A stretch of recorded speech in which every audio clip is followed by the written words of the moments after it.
Welcome, welcome. Alright, so where we left off, you guys were on Route 3. Your mission currently is to get to the Mount Moon Pokemon Center. You guys actually reached the Pokemon Center without any problems. And this is the only reason why we came to Mount Moon, is for this one thing, and Jedi, if you don't give it to me, I'm gonna be very sad. Okay, what's up? I wanna find the guy who sells the Magikarps. You take a look at the Pokemon Center, and you see a weak old man sitting in the corner. I wish to approach him. The old man looks at you with a confused face.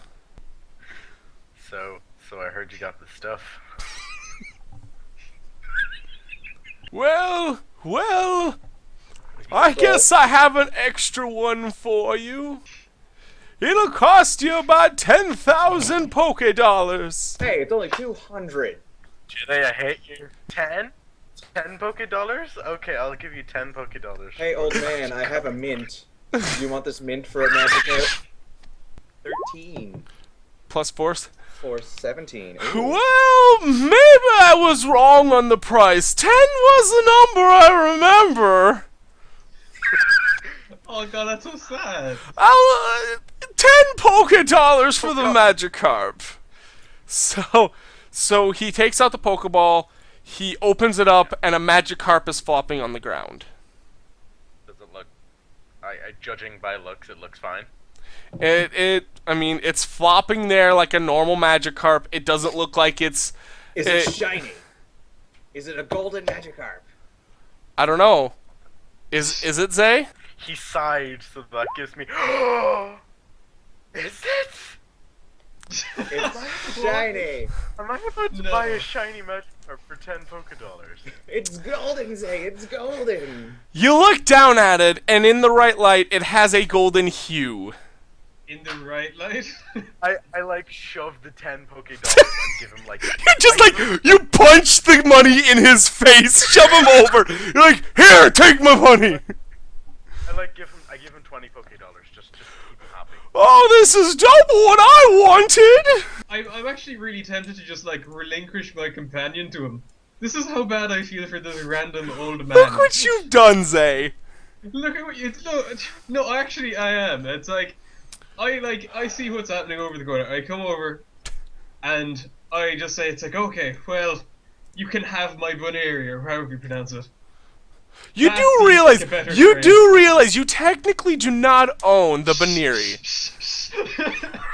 Oh! Oh, I always loved bunnies! Takes the Baneri away. I'm totally gonna accidentally murder this guy, am I? Oh my. Yes, you are. I like going. No. I feel bad for him, so I will kill him. Uh-oh. But Uh-oh. Uh-oh. Uh-oh. Follows internet again. Uh-oh. What the... Oh. Okay. What year is it? oh jeez. What year is it? What? It's What is... 2017. No! I've been unconscious for... What happened? What did you... What are you wearing? I don't know. Are you guys ready to enter Mount Moon? The cave doesn't look like a standard cave, at least by the opening. You notice that it's become more of a tourist attraction to the point that now it's got it's got a paved path on the ground. It's got railings. It's got lights strung up on the top. As you guys start walking into the cave, you notice that there are gaps where it'll lead deeper into the mountain. So you guys are walking along in the cave. You guys see an opening farther up that can fit all three of you. Not standing side by side. You guys will have to go single file. I charge in there with my flash lamp. Alright. Alright, so Follow runs in, leaving the rest of the party behind as he charges. He ducks under the guardrail, missing it just slightly, and charges down, screaming at the top of his lungs, comes into this room, and it's empty. I shout down to him, is there anything interesting down there? No! I like how you take that deep breath. Back with Zay and Luca, you guys notice a couple of people walk by you. They kind of brush up against you. I mean, nothing seems really amiss, but then they walk by. You guys both of you do find cards in your pockets. Actually, you pull them out. And they are business cards that have just a giant rocket sitting on it. Riolu sends out is sensing aura. He senses that there is a living object. It's not sure what it is. It can't tell if it's a Pokemon or if it's a human, but it is deeper in the cave. Not by far. It doesn't seem threatening. It seems more curious than anything. All right, so you guys walk along.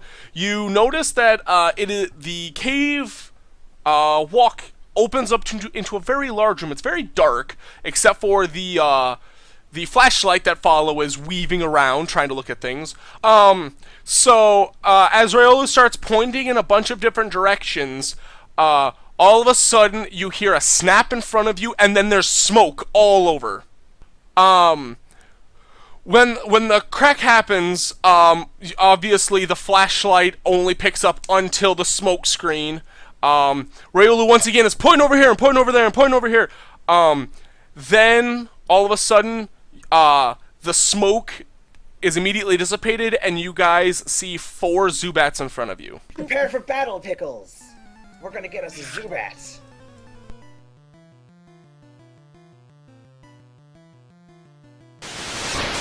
You hit it extremely hard, it starts fluttering towards the ground. As soon as it about hits the ground, it just disappears. Wait, what? So would I just be able to, in the midst of battle, even after his turn is taken, could I get Riolu to do the aura thing? Yeah, that's fine. Riolu! You are such a bitch! You are such a bitch! They're strange! Is there something around that is doing this to us? Can you check the area? Riolu, Pickles, closes its eyes, starts sensing around. It, then points directly behind the Zubat at a rock wall. Someone attack that rock wall!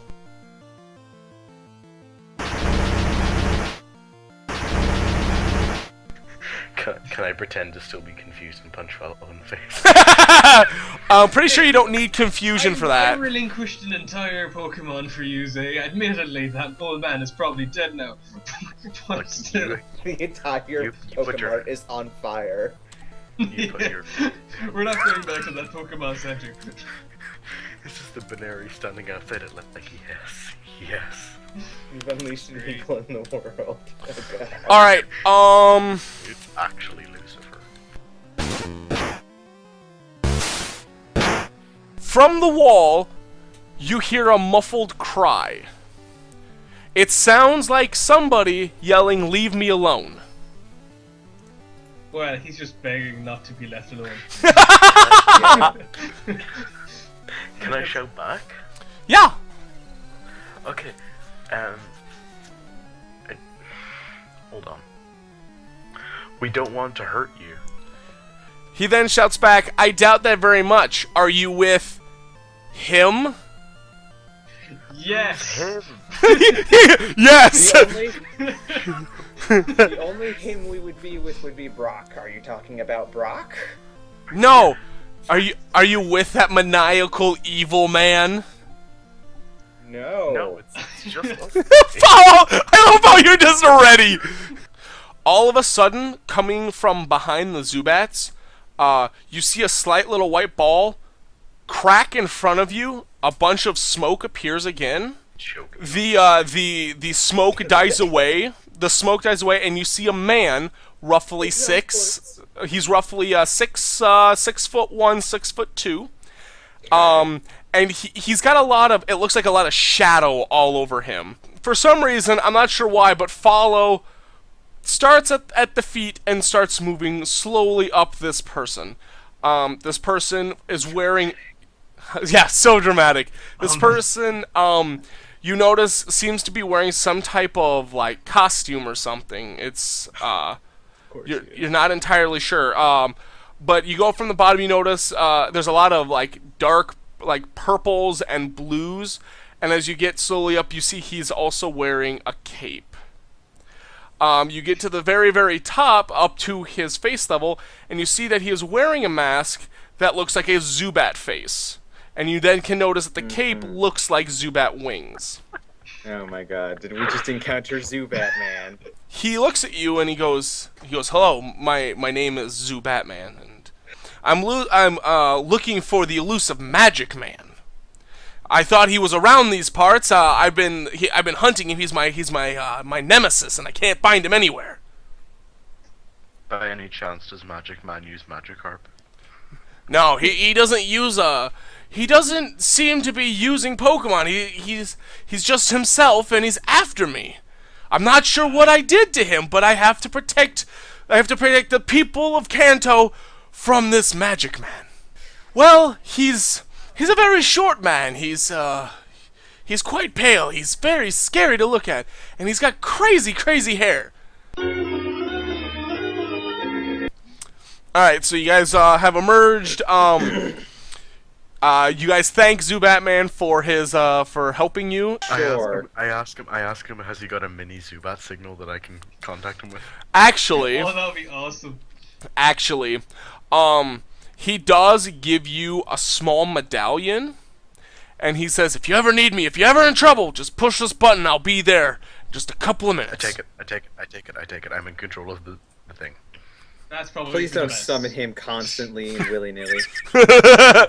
He bids you farewell. He turns back to the cave, and once again, as he turns the corner, you hear a snap noise. You see a little bit of like smoke appear from where he was, and then and you don't hear him anymore. ×1 Adam West Zubatman signal. Now, outside of the cave, you notice that it is starting to become sunset. So you guys pick up your stuff. You guys go into Cerulean. Do you follow the Helix fossil, Zay? Why did you have to say that? As you walk along, you see in a light post a flyer for a meeting of those who worship the Helix. Fuck it, I'm going. I'm bringing Luca and follow with me. They don't have a choice. No. I love that suit. Get bicycles. So follow. You said you wanted to go to the bike shop. Yes. Oh. Can I just walk up to the salesman? Hello, what is your cheapest, most breakable bike / roller skates? What is your most breakable bike?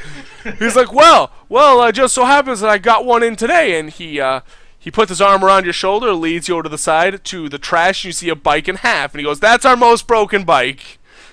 Yes, I will take it. Oh my god! Perfect. Perfect.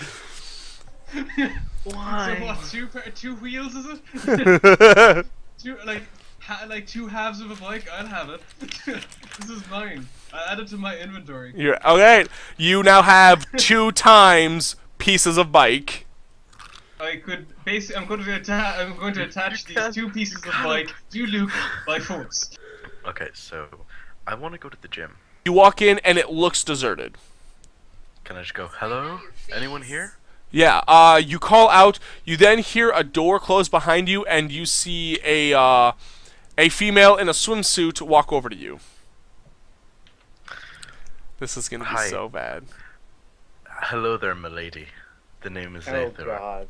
Yeah, I know. I knew this was gonna happen. What is your What's up with Milady? That just makes you sound like a neckbeard. She goes, oh, my name is Valerie. Well, I'm going to have a leisurely stroll in the tall grass outside of town, in a non-threatening... It doesn't have to be in the tall grass. You could squish Pokemon and walk in tall grass. You look up in the trees and you can see Metapods actually sitting there. Oh, Metapods. Just chilling in the tree. Thank God they aren't Kakunas. I pick a random tree and I punch it. You look up and you see falling down 2 Caterpies, and they do not look happy. D20 go. Don't be a 1, don't be. God damn it! Can you please roll to confirm? What did he do? You then swing, you miss the Caterpie, and hit the tree again. God damn it, no, don't do what I think you're doing. No! Down pops another one. This isn't gonna end well for you, Luca. This will end perfectly. I have potions.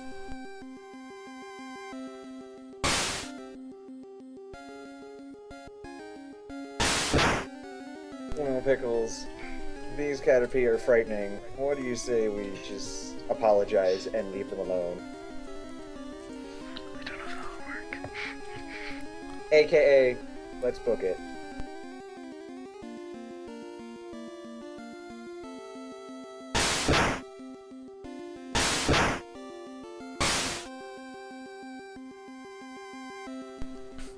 The Caterpies, the first 2 are looking at you and notice that you're trying to escape, and they cease attacking. The third one, however, is still pretty upset. He's been more freshly knocked out of a tree.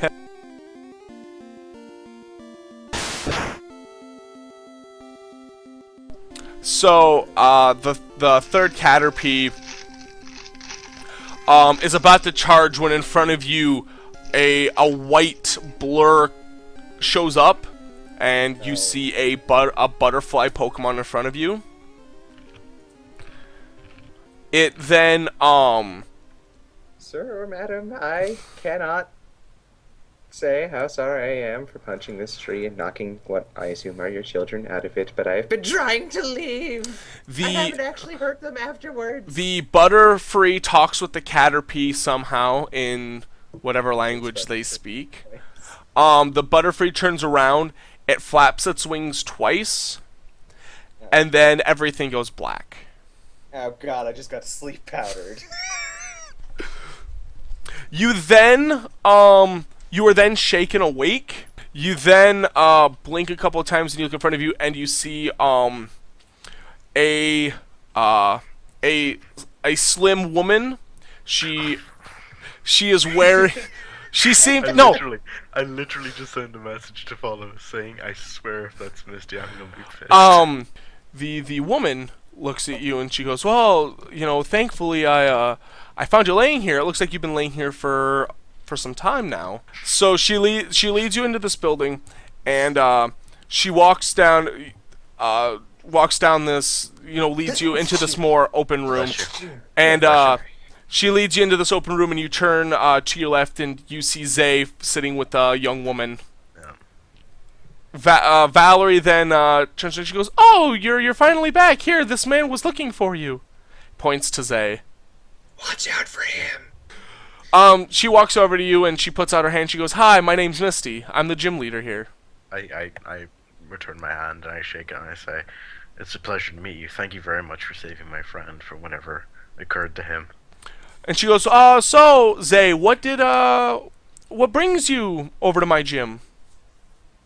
Well, a friend of yours, Brock, "Oh, yes." told us that you needed help, and I am more than willing to help in any way that I can. You are so horrible. As you finish that sentence, Misty gets a call from her phone. She picks it up and she goes, "Yeah? Well, where?" Hangs up the phone. She goes, "Well, apparently the police seem to have cornered one of these shadow things. I'm just about to go out. Would you two like to join me?" Yeah, I'd be honored. So you guys start walking to a random part of the town. All right. So follow. You leave the store, and you as you leave, you see a bunch of people rush past you. Taking notice, you see that they're wearing police uniforms, and you see that the police have a Pokemon cornered. Everyone make way. I am a ranger. I am a ranger! Some people look at you somewhat strange as you walk in front of the crowd, telling people how it's done. One of the policemen gives you a weird look, and the other one walks over to you. There are three of them. One of them is still eyeing the Pokemon, and they say, "Oh, you're a ranger. Well, then you should be able to have everything controlled." Shakes your hand and says, "What do we do next?" We restrain.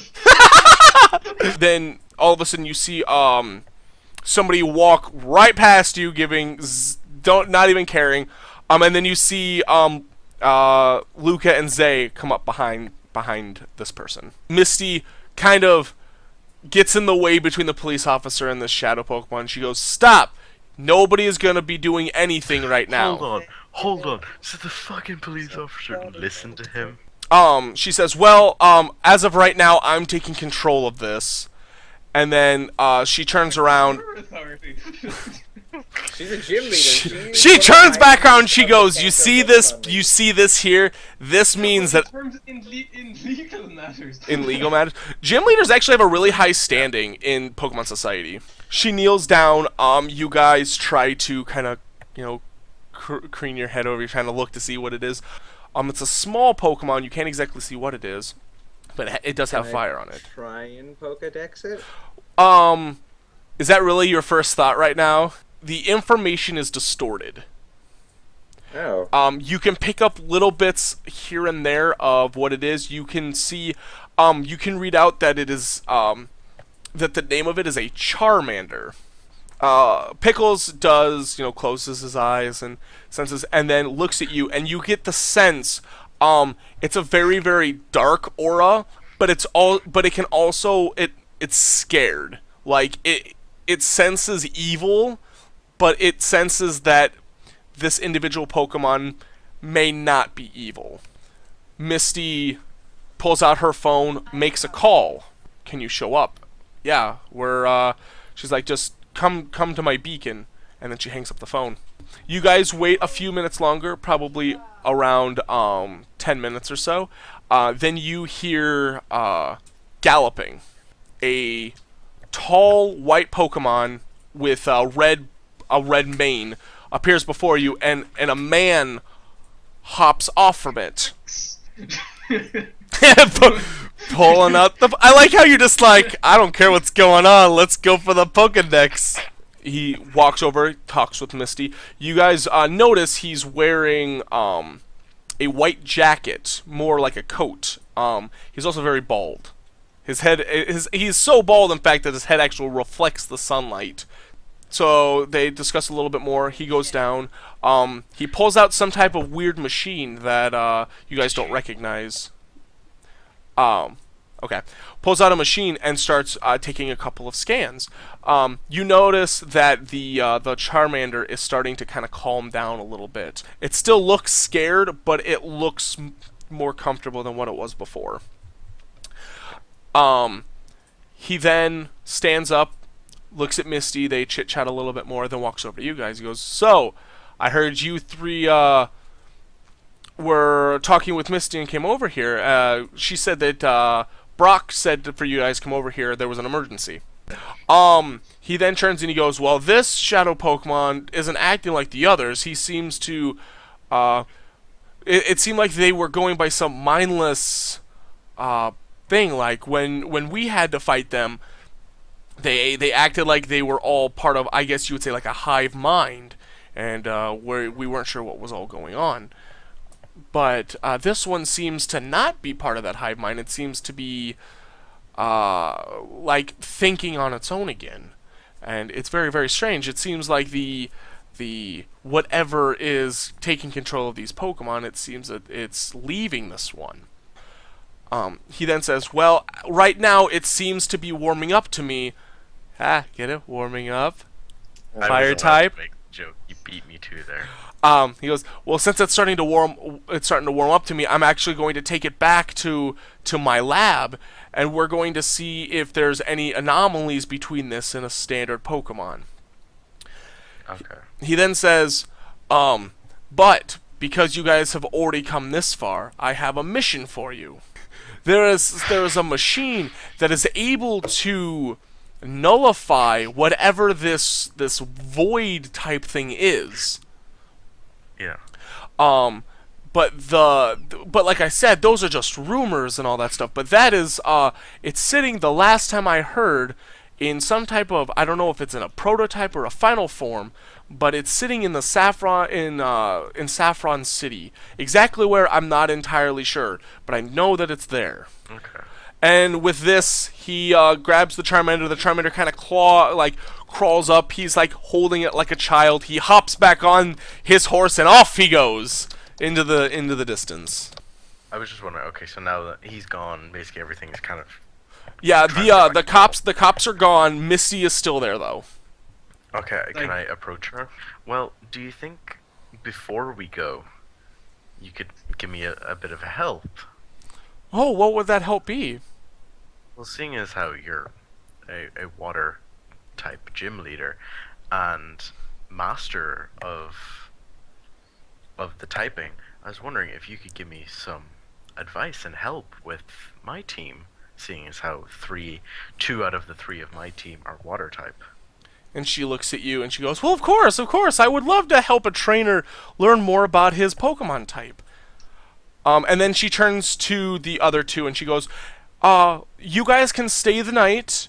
You guys don't have to make your decision on what you guys want to do right now. You guys can stay for the rest of the day and into the night. Yep, you guys head back to the gym. Nothing of event happens, and you guys are at the gym. I was about to say, you guys chit-chat for lengths on end until the end of the day. Chit-chatting about life, about all sorts of stuff. I make an attempt. To hold her hand.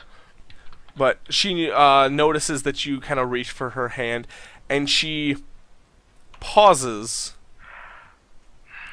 And then she says, I'm not sure if this is appropriate, but then grabs your hand. And then the scene fades with you guys. Oh no! Yeah. Luca, you and Follow go to Bill's house. Through a lot of conversation that that we don't really have time for, he decides to mod your armor because he has the power to. You now have the ability to go underwater. Your suit will seal and will be able to filter the water and oxygen. He then gives you a full repair. To the point that with him repairing you and making you look really nice, add 5 HP to your HP pool. Wow. You get a nice little upgrade. Actually, Follow, put into your character sheet, whenever you try to restrain, you now have a -15 to your roll to help you with restraining Pokemon easier. You guys now have instant Pokédex transfer. He updated the transfer speed so that when you guys do Pokédex, it doesn't take a churn. It is instantaneous. Oh, okay, that's handy. See ya. Bye. Bye.